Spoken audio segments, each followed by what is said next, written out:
నమస్తే, నేను Maruthi Ram. One voice news కు స్వాగతం.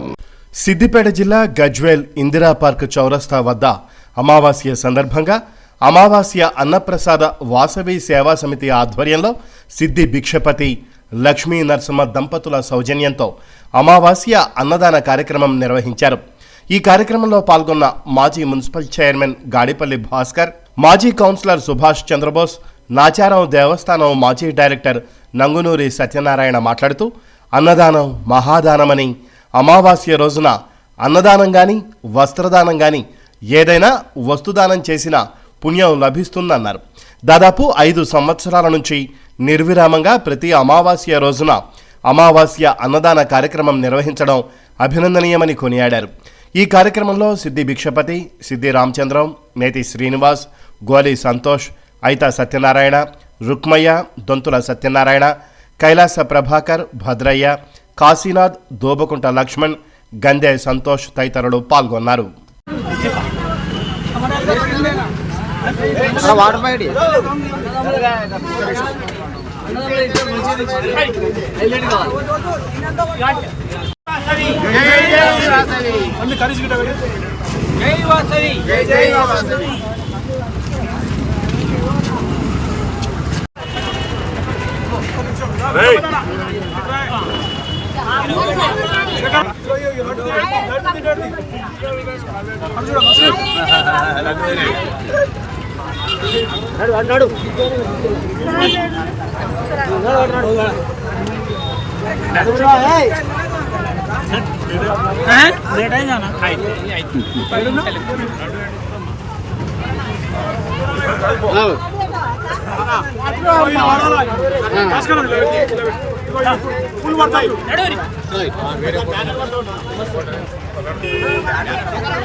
అన్నదానం ఈరోజు గజ్వేల్లో ఒక 58 ఏళ్ళుగా ఆర్యవైశ్య సోదరులు ఇక్కడ పూర్వీకుల పేరు మీద ప్రతి అమావాస్య రోజు ఇక్కడ అన్నదాన విధాన కార్యక్రమం ఏర్పాటు చేయడం విధంగా గజ్వేల్ ప్రజలకు ఎంతో అదృష్టంగా భావిస్తున్నాం. ఎందుకంటే ప్రతి ఆర్యవైశ్య సోదరుడు కూడా ఈరోజు దానంలలో ముందుంటున్నారు. గజ్వేల్లో ఎక్కడ చూసినా ప్రతి వారం కూడా గోలి సంతోషే కానీ, సిద్ధి భిక్షపతి అధ్వర్యంలో కానీ ఆర్యవైశ్య సోదరులు అందరూ కూడా అన్నదానంలో ముందుండి ఈ కార్యక్రమాలు పెద్ద ఎత్తున చేస్తున్నారు. ఈరోజు 58వ నెల ఈరోజు అన్నదాన వితరణ కార్యక్రమము మన సిద్ధి భిక్షపతి గారి పూర్వీకుల జ్ఞాపకార్థం ఇక్కడ ఏర్పాటు చేసినందుకు ఆయనకు ప్రత్యేకంగా అభినందన తెలియజేస్తూ రాబో కాలంలో కూడా ఇంకా 2 నెలలైతే 60 నెలలు అవుతుంది, 5 సంవత్సరాలు పూర్తిగా అవుతుంది. దీనికి సహకరించిన ఆర్యవైశ్య గజ్వేల్ పట్టణ సోదరులందరికీ కూడా పేరు పేరున ధన్యవాదాలు తెలియజేస్తూ దీనికి ముఖ్యంగా ముఖ్య పాత్ర వహిస్తున్న మన నంగునూరి సత్యనారాయణ గారికి, గోలి సంతోష్ గారికి, సత్యనారాయణ గారికి మరియు ఇక్కడ రుక్మయ్య శెట్టి గారికి స్వచ్ఛందంగా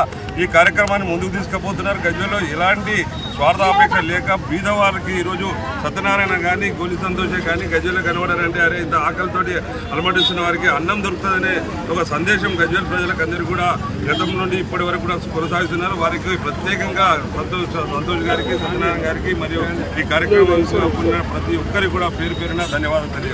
గజ్వేల్ పట్టణంలో అమావాస్య అన్నప్రసాద వాసవి సేవా సమితి ఆధ్వర్యంలో మేము ఇప్పటికీ 58వ నెల, ఇంకొక 2 నెలలు అయితే 60 నెలలు 5 సంవత్సరాలు పూర్తి చేసుకుంటుంది. మేము చేసే ఈ కార్యక్రమానికి మా గజ్వేల్ ఆర్యవైశ్య సోదరులు ప్రతి ఒక్కరూ ముందు వరుసలో ఉంటూ నేనంటే నేనని ప్రతి నెల 2, 3 ముందు వరుసలో ఉంటున్నారు. అయితే మేము ఏంటంటే ప్రతి నెల 50 కిలోల రైసు ఒక 350 నుంచి 400 మందికి అన్నదానం చేయడం జరుగుతుంది. ఇటువంటి కార్యక్రమానికి మాకు సహకరిస్తున్న ప్రతి ఆర్యవైశ్య సోదరునికి అభినందనలు తెలియజేస్తూ ఈ అమావాస్య రోజు అన్నదానం చేసినట్టయితే మనకు పితృదేవతలు సంపాదించిన ఆస్తులు మనం ఏ విధంగా పంచుకుంటామో అదేవిధంగా వాళ్ళు చేసిన పాపాలు పుణ్యాలు కూడా మనం పంచుకోవడం జరుగుతుంది. అందుగురించి మహర్షి వాల్మీకి చెప్పారు ఇది. అందుగురించి మనం ఇలాంటి అన్నదాన కార్యక్రమాలు చేసినట్టయితే మన పెద్దలు చేసినటువంటి పాపాలు కూడా మనకు కొన్ని మోక్షం కలగడానికి, ఆ పాపాలన్నీ పారిపోవడానికి అవకాశం ఉంటుంది కనుక అందుగురించి మనం కాశీలో, గయాలో ఎక్కడెక్కడో చేసిన అన్నదానం చేసి చాలా సంతోషం అని సత్యనారాయణ తమ్ముడు కూడా కనీసం 5 సంవత్సరాల నుండి కంటిన్యూగా నడుస్తుంది. అందరికీ సహకరించిన దాదాలు కూడా వాళ్ళందరికీ నా హృదయపూర్వకంగా నన్ను ఇలా భాస్కర్ వచ్చిందని వాళ్ళు చాలా సంతోషం. భాస్కర్ గారిని మన రంగం సత్యనారాయణ వైకుంఠం సేటు సీను సత్యనారాయణ మన లక్షలు అందరూ ఇక్కడ మన లక్షలు ఈ లక్షలు ఆ లక్షలు